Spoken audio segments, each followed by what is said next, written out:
Артемова Дарья. Украинская народная песня «Ой, у вишневом у саду».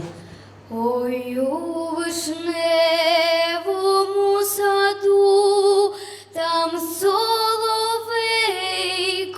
щебетав, додому я просилася, а він мене не пускав.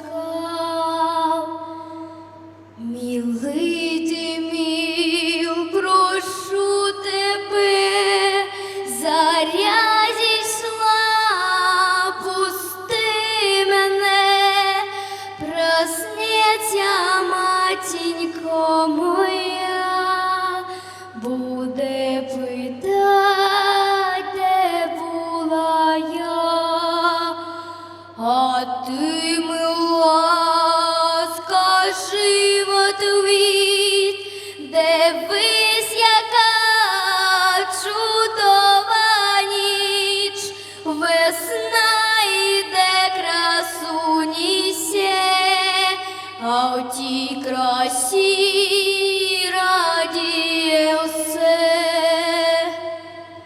Доню моя, у чому річ, де ти гуляла цілу ніч, чому розплетена коса, а на очах бринить сльоза?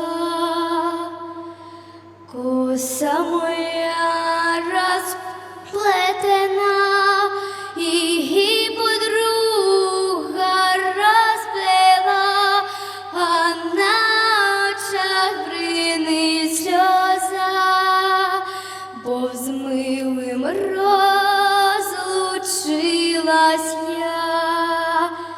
Мамо моя, прийшла пора, а я весела, молода, я жити хочу, я люблю.